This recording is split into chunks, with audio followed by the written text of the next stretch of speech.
Hi guys, I've done it again. I've reorganized my scrap room. I know, right? I can't stop myself. It's uncontrollable. I think I'm done. I'm done. I have to be done. There's nothing else I can possibly change. So I guess I'm done.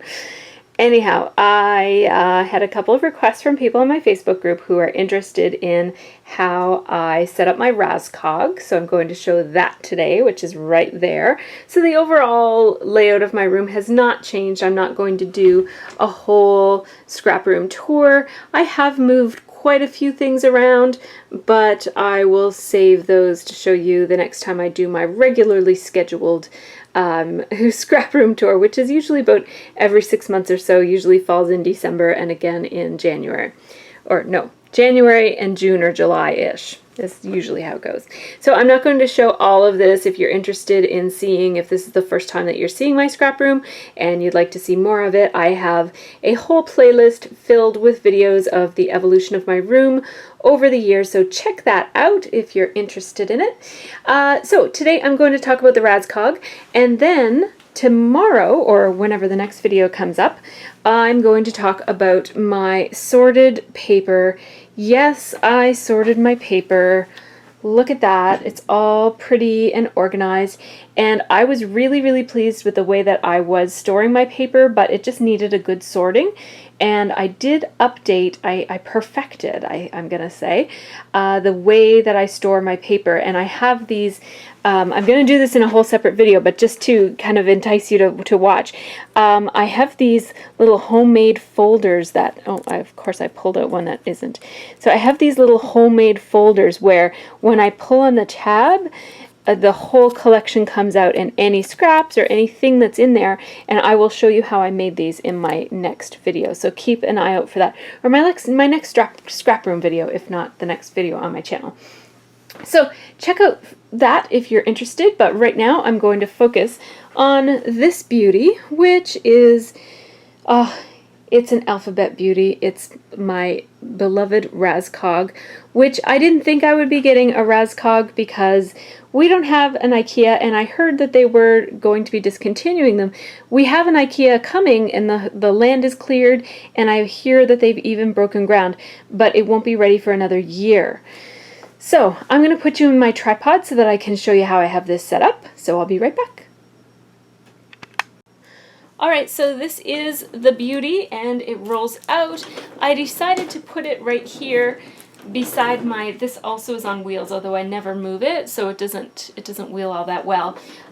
This one wheels really freely on my newly finished floor. It's not really finished, but it's finished by my standards. Anyhow, I love this beauty. It's called beige, but it's really cream.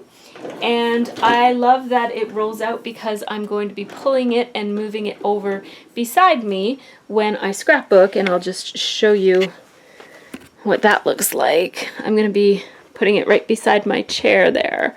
So it'll be right there, I'm thinking, like in front of that bank of drawers, and then I can kind of wheel it out of my way when I need to and pull it in when I need to. So that's how I'm going to be using it, and I won't be pulling it out unless if I need to, because most of my scrapbooking I'm not thinking about titles, it's only at the very end. So I decided to store my thickers in it, and this really, it took a while for me to come to this decision. My initial plan was to store my card making supplies in here. So I have these Lawn Fawn stamps and dies that I keep in this, and I thought that this would fit quite nicely in there, and it does, but it's kind of awkward. You end up with a funny, awkward space that isn't used, and I couldn't figure out what else to put in it, and then it turned out that my card making supplies don't really fill this. It would only fill one, and then I was thinking, what do I do with the bottom two? I'd like to put mixed media in it, but then I just got all of my mixed media put together in my scrap room in one space, so I wasn't really wanting to spread it out again. Anyhow, then I looked over at my table, and this is kind of where my letter stickers used to be in baskets there. There's still, my small letter stickers are still over there.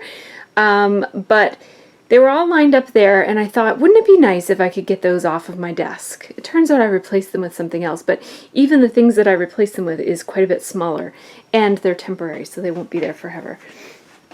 Anyhow, so I took my 2 big baskets of letter stickers, and if you're interested in seeing where they were stored and how they were stored before, I will link the information. I will link the video for that in the information section for this one.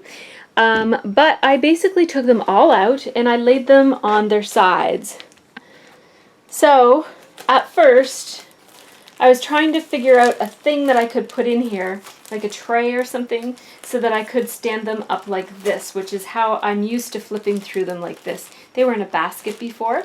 I tried putting the basket in here, but the structure of the basket itself took up so much space and it was awkward, and I wanted to be able to put 2 rows and be able to flip through them like that.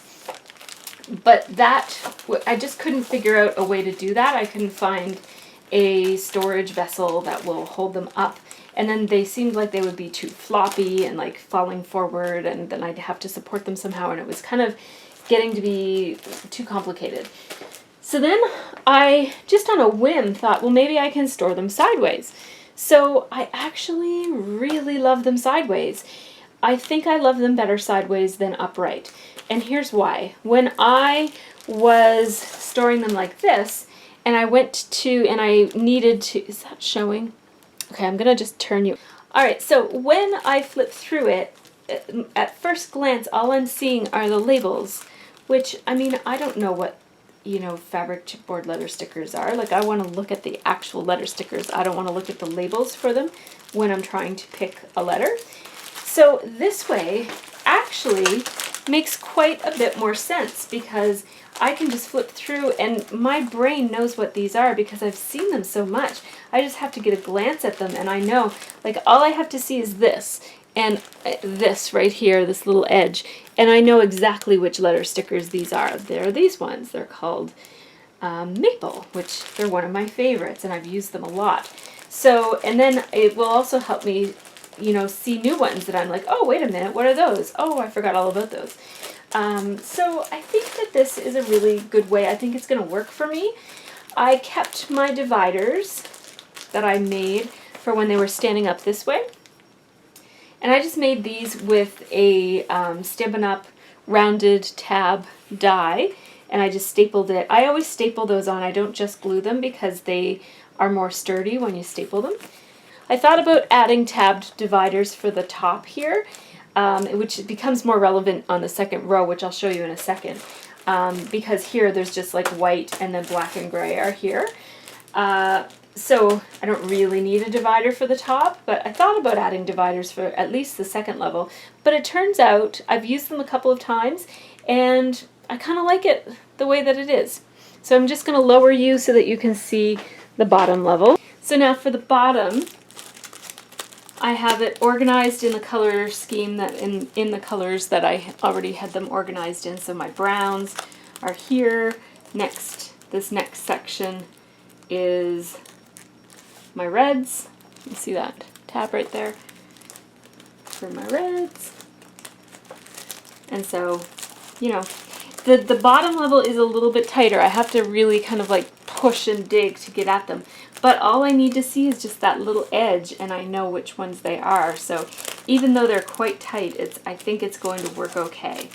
It's going to be all right. And so I can basically browse up to yellow pretty comfortably on the second level, and then anything past yellow I just flip her around, and then my pinks and purples and blues and greens are right here. Easy enough for me to find. I stuck my multicolored letters right here. These are Sassafras multicolored letter stickers that I love very much. I don't use them all that often because I'm sort of hoarding them a little bit. I've used them a few times. And I also have a set of, what is that Tim Holtz stuff called? It's like a leathery type of substance, grunge board. I think it's called grunge board. And I also have a set of red letter stickers that I just love a lot, and they're very, very old, and I didn't want to lose them, so I just stuck them there. So that's level 2. Anyhow, I hope that you can see The lighting is not the greatest, but I'm going to show you. Basically, I have two sides. So this side I'll show you, and then I'll flip it around and show you the other side. So in this side, I have all of my alphabet dies. So I'm kind of going with the theme of letters here. So I have a set of these Provocraft alphabet dies, and then I have wafer thin alphabet dies. And then I also have this set of Stampin' Up!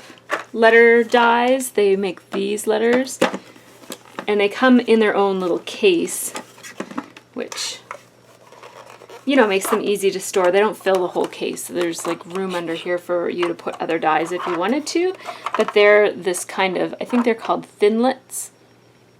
They're a thin-ish, they're thicker than a wafer thin die, but thinner than a steel rule die. And they have foam protecting the blades. So I have a set of those from way back in the day.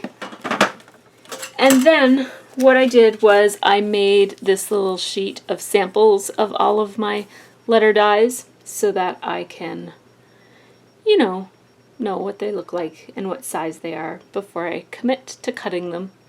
I just put ABC of each of them on there. So that is the front, like that side. There's not really a front and a back, but that's that side of the lower level. And then here's the other side of the lower level. Now I put all of these in a tray so that I can easily grab them, although everything behind them kind of falls when I do so.